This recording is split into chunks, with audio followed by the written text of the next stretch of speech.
Hey guys, it's Brandon Lewis here with the 10 Con Big 7 Weekend Update, where we bring you the 7 stories that the mainstream media hopes you never discover and that the Rhino leadership hopes that you do not dig in and do your due diligence to determine whether or not they are following the promises of their campaigns.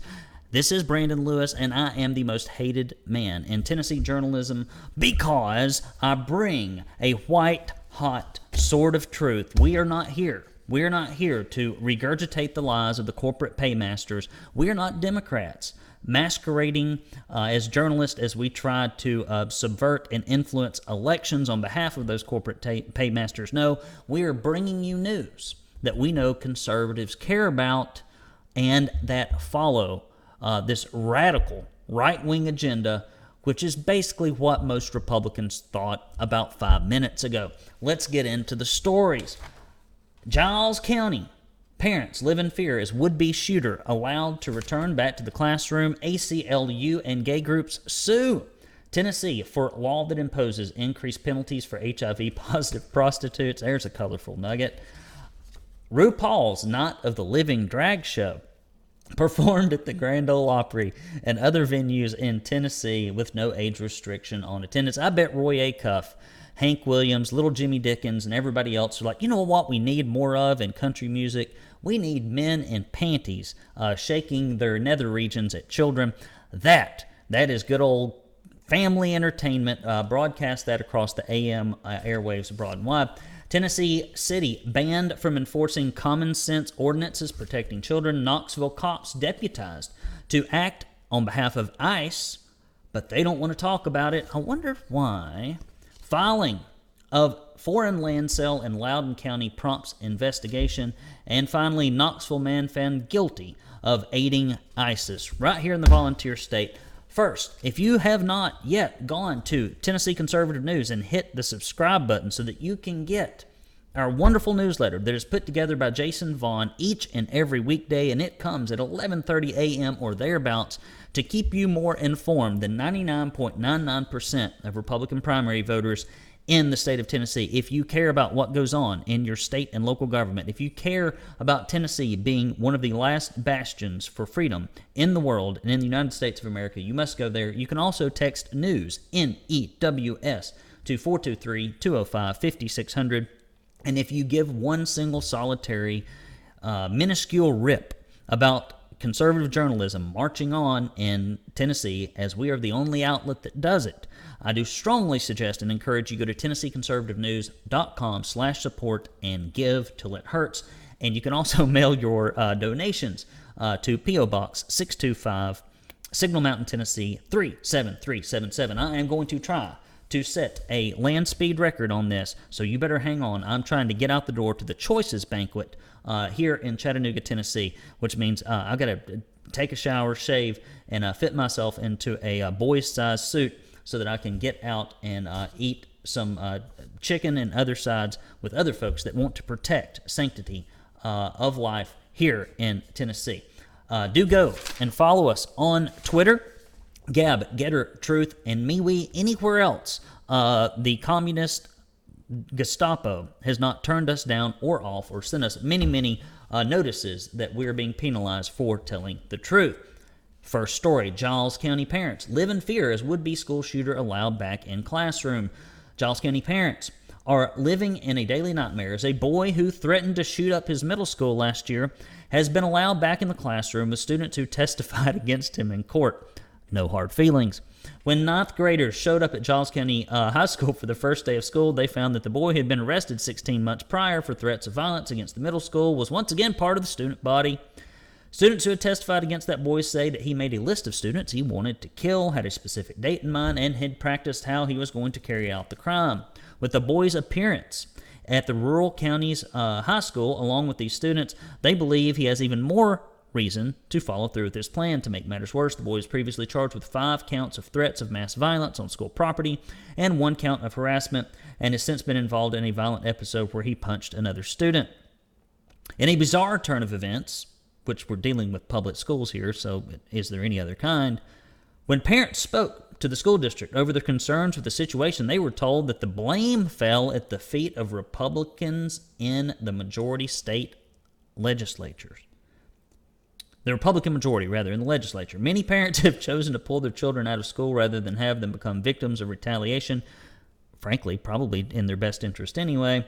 School districts already have a system for dealing with students who threaten mass violence. Giles County Public Schools chose not to use the tools at their disposal, which is why week after week we get to bring you these horrific stories of how the government fails at something that is very complicated and is likely much better left to churches, nonprofits, and private institutions. Next story, ACLU and gay groups sue Tennessee for law that imposes increased penalties for HIV-positive prostitutes.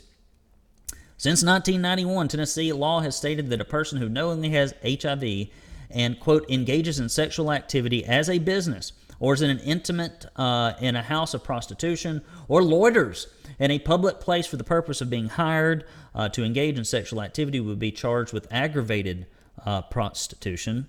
While prostitution and soliciting a prostitute are illegal in Tennessee, generally resulting in a misdemeanor penalty, the aggravated prostitution law carries heavier penalties, including jail time and being registered as a violent sex offender for life. The ACLU, Tennessee ACLU, and the Transgender Law Center have now filed a federal lawsuit claiming that the aggravated prostitution law is unconstitutional due in part to the fact that, quote, HIV is recognized as a disability protected under the Americans with Disability Acts. Now, if a behavior that results in a disease or an injury is a disability,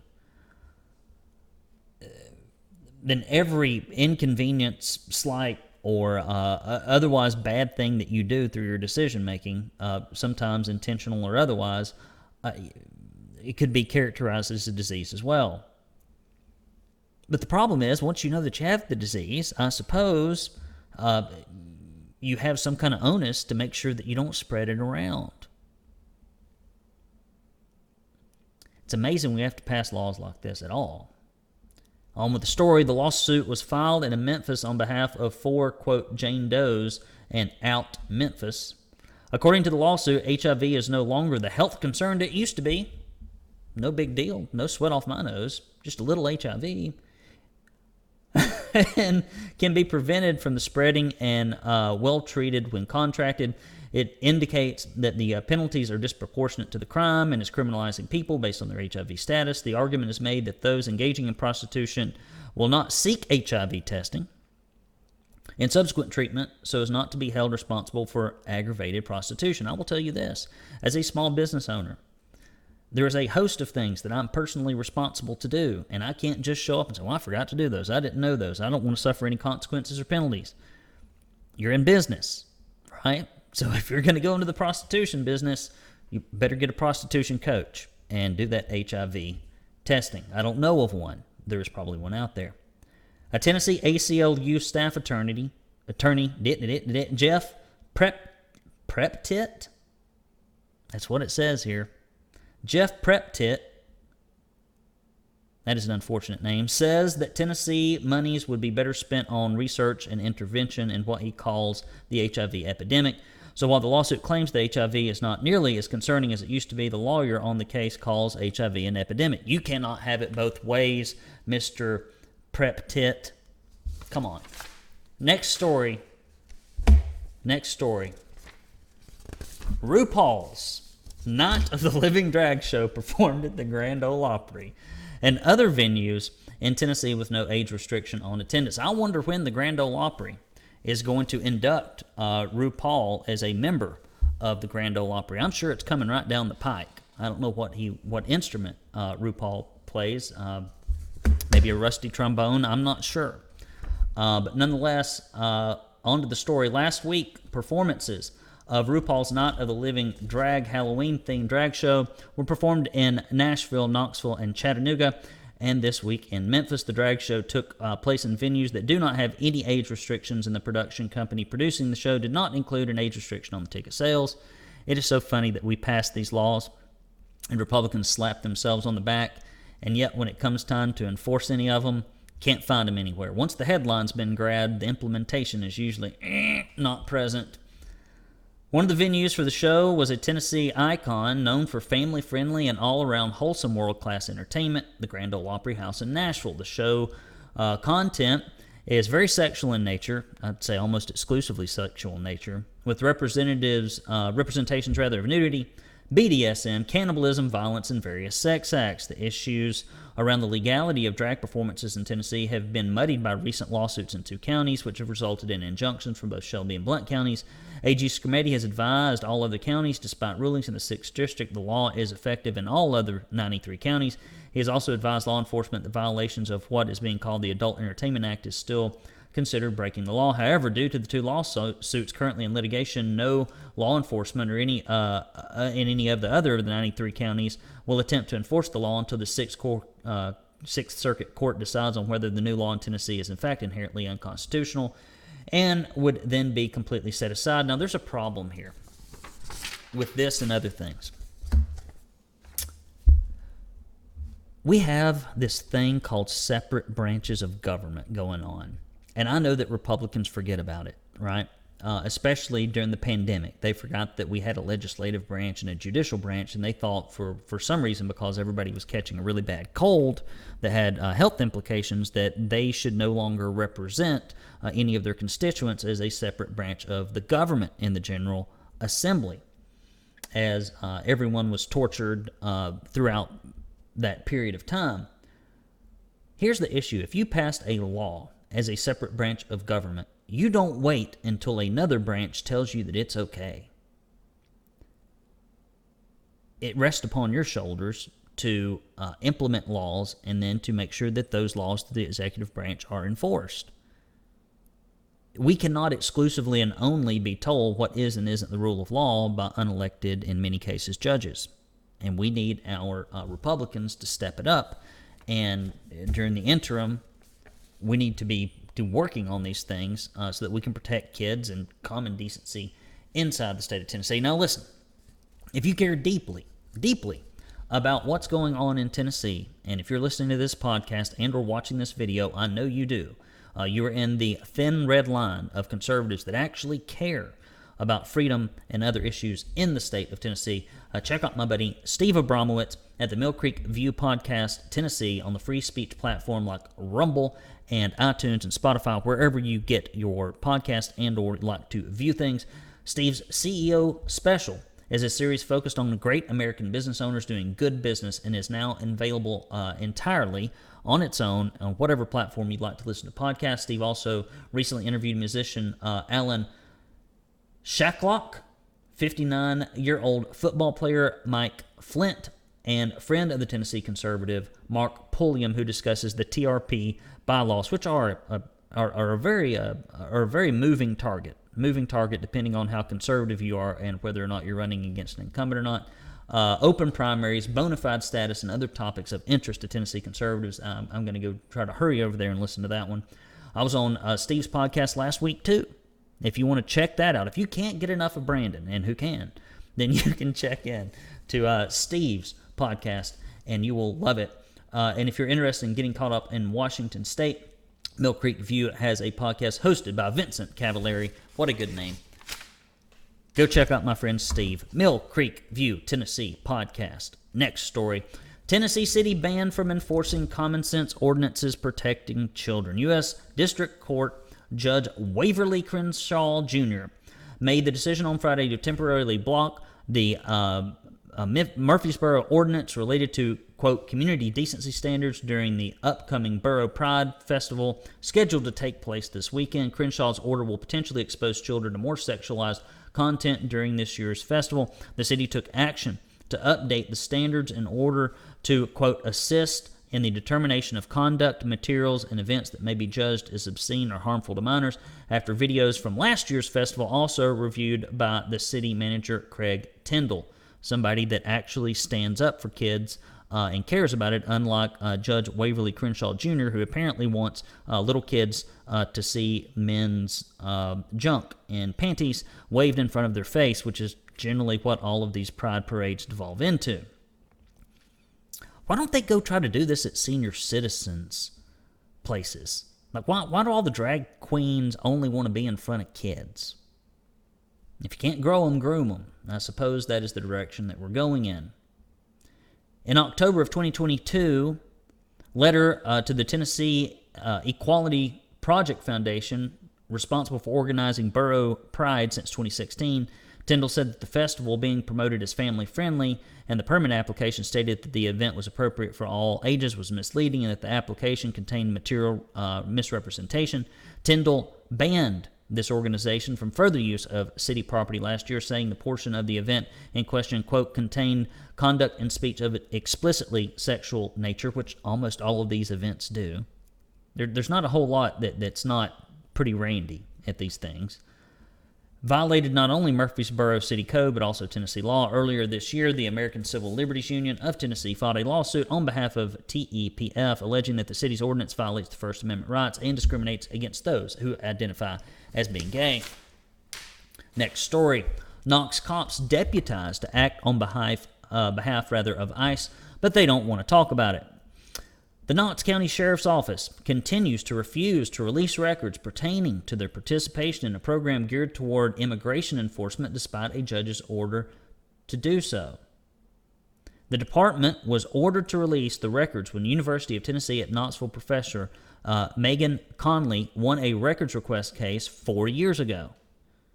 Conley was researching the federal 287G immigration enforcement program. When she finally received documents from the department, the information pertaining to the program was missing. That's the old saying, delay, deny, and defend, when the public asks you for accountability.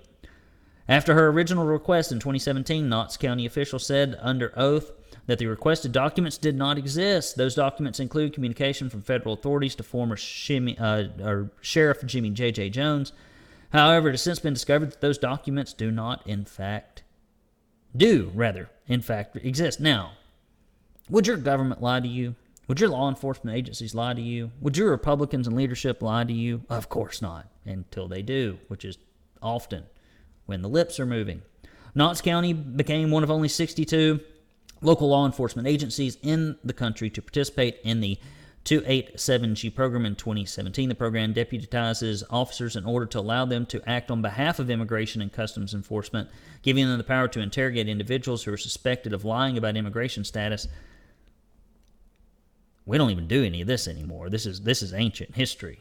We just open up the border and let anybody come in, and they can stay as long as they like with no penalties. Unless they are a German homeschooling family, of course. And we got to get rid of those people.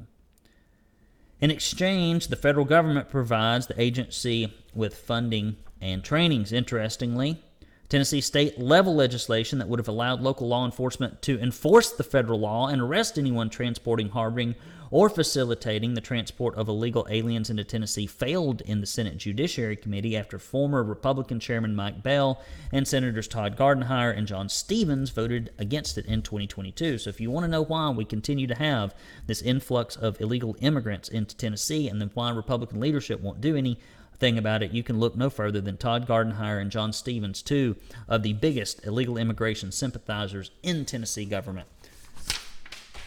Maybe they'll change their mind this session around and finally do their job. Guys, listen. This is a tough job. It is thankless, and no one else is going to do it if I don't. So that's why I need you to get off your keister and put your money in your mouth, and put your money in your time where your mouth is. We can't just be keyboard warriors. That is a complete waste of time.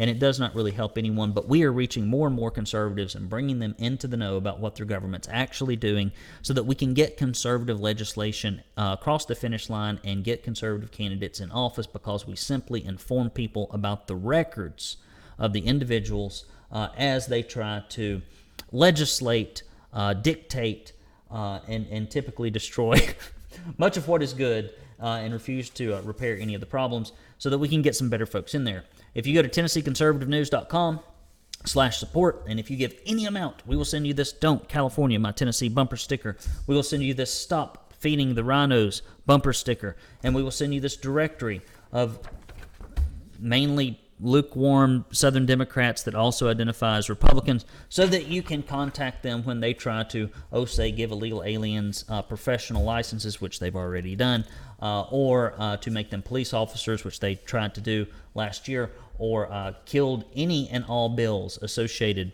with trying to stop this massive epidemic that we have of poor education and illegal immigration in the state of Tennessee. And if you give $50 or more, or a $10 recurring donation or more, we will send you this Proud Tennessee conservative tumbler, and it is made from the melted down metal of what the Biden administration is taking off of the southern border as they try to destroy border fencing to make it easier for both terrorists, drug dealers, rapists, thieves, and other folks that are just economic opportunists to come into our country illegally, while those who are trying to go through the system properly waste away without any opportunities, because we are, quote-unquote, a nation of laws, and no one is above the law. We hear the Democrats say that all the time. And we'll also send you this Proud Tennessee conservative koozie, which you can do no wrong with. It will keep all your beverages at exactly the same temperature that you originally had them at when you put them in there, and often for several years at a time with no change in degree temperature. Your mileage may vary. Brandon Lewis here asking you, please donate to the Tennessee Conservative News. We need help. So many people consume our content, but they do not donate, and those are the same folks that are to blame for why nothing really changes in our country, because if conservative Christians do not get off the couch and do not get engaged, both financially and with their time, in mechanisms and methods that work, we ain't gonna get nowhere. We're just managing the decline. Next story. Filing of foreign land sale in Loudon County prompts investigation. Local and state officials are investigating some unusual restrictions concerning the sale of almost 400 acres of property in Loudon County to 125 Chinese, quote, tenants in common. In October 2022, the prime agricultural real estate in the Hotchkiss Valley was purchased in 5 parcels as an investment opportunity by Walton, Tennessee, LLC, based out of Scottsdale, Arizona. Walton ended up listing the newly acquired Loudon property and over 1,000, quote, undivided interest shares for approximately $10,000 each. The sale was not officially filed until August 8th, 2023, when the Loudon County Register of Deeds office received 125 deeds associated with the property, and it has been reported that all buyers are Chinese. We don't need communists buying land in Tennessee. Although there probably are quite a few legislators that are one way or another, either politically or otherwise, on the Chinese payroll. The list of covenants, conditions, and restrictions filed on the land last year has begun to raise concern. The CCR indicates that the shares cannot be transferred to a U.S. Citizen, but it doesn't stop there. The CCR further declares that the restrictions remain in place until, quote, 21 years after the last current living descendants of former President George W. Bush have passed away. Quote, my concern has to do with Communist China, a country that wants to destroy us, stated District 5 County Commissioner Van Shaver. Sounds like a person that's got his head on straight. Earlier this year, the Tennessee General Assembly put a new law in place restricting foreign ownership of property in the state. However, the law is not retroactive for property sales that took place before July 1st, 2023. Representative Monty France and Lowell Russell have said that if this new law is not applicable to the situation in Loudon County, they will consider working to strengthen the law. I would count on Monty to do something like that. Some constituents have stated that they'd like to see something resembling the work of Arkansas State Legislature and Governor Sarah Huckabee, who are currently enforcing a new bill to make it null and void a Chinese property purchase in Arkansas. The Chinese really shouldn't own land that close to Oak Ridge, said Representative Russell, and I agree. Last story. The trial for a Tennessee man accused of attempting to provide assistance to ISIS has ended with the jury returning a guilty verdict. Knoxville resident Benjamin Carpenter, who is also known by the alias Abu Hamza, was convicted of attempting to give material support to an organization that had been designated as a foreign terrorist organization. Social media messages were submitted by investigators to be placed on the court record. Those messages included one that showed Carpenter disseminating the U.S. Army Munitions Handbook through a messaging group. He also provided a review of the book stating, quote, "This book contains more info than you would ever think and should be legal to buy on Amazon." Prosecutors also stated that Carpenter served as leader of Hotluit Tawid Publications and published weekly pro-ISIS information under the title From Dabiq to Rome. He also assisted with translation of ISIS video into English. Investigators also quoted ISIS teachings that stated that the media was, quote, "no less important than engaging its battle," and that, quote, "the power of words is sharper than atomic bombs." Prosecutors noted that the publications glorified suicide bombings, praised the death of American soldiers, and called for a war against the U.S. Sounds like what Hamas is more or less doing. And the liberals and the brain-dead and brainwashed youth on college campuses all across America are supporting it. These are the times in which we live. What am I doing this weekend? Well, it's not quite the weekend, but I am about to hop off of here quickly.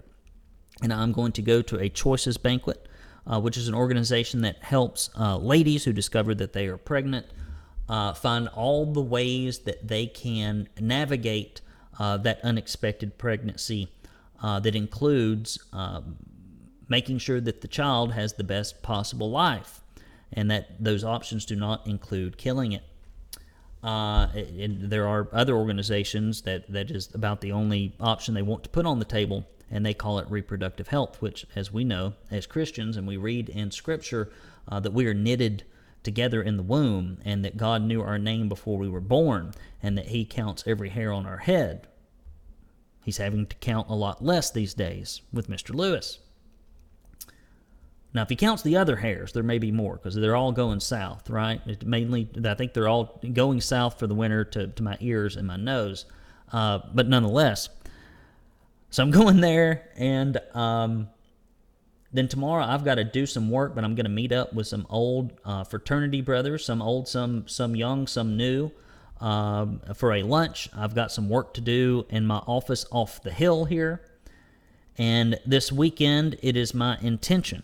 It is going to be the last warm weekend I think that we're going to get. I'm going to try to haul my kiddos down to the pool at the gym and enjoy one last fling with summer before everything gets cold around here. I think it's going to be up to 80 degrees here in Chattanooga if the weather holds. So I'm excited about that. We are going to a Halloween party where the missus and I are dressing up as Dolly Parton, and I'm going to be Kenny Rogers, which I don't think I'm going to pull off very well, but I'm going to do my best. And then we'll probably have to go to church early on Sunday and then sojourn to the pool, and I'll have to work on Saturday leading up to that party because Brandon's got a lot to do. I'm in my busy season with my painting business, which is one reason I have to kind of shy away from my volunteer role, which is all this is here at the Tennessee Conservative during the winter months, because that's when I make my money and I have to shift my focus. So I have been working at this job now absolutely for free for 3 years now. So if you can help me do a better job by gathering the resources we need to reach the conservatives we need, I would appreciate it.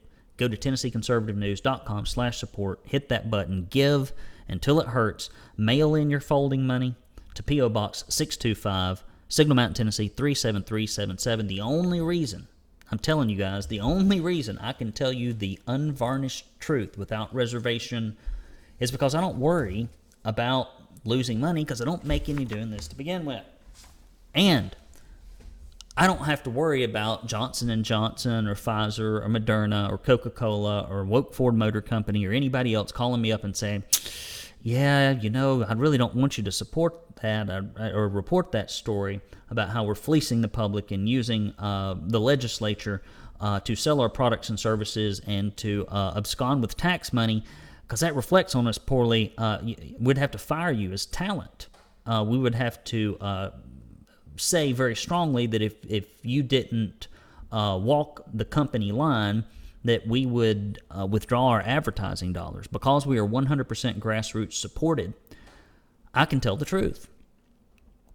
Because we are a for-profit organization trying our very best to inform you in one of the oldest enterprises, the free press in the United States of America, I have freedoms to do things that virtually no other publication in the state of Tennessee has.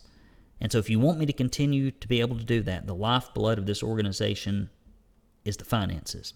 So please make a recurring donation today. You will sleep better knowing that you helped keep Tennessee free.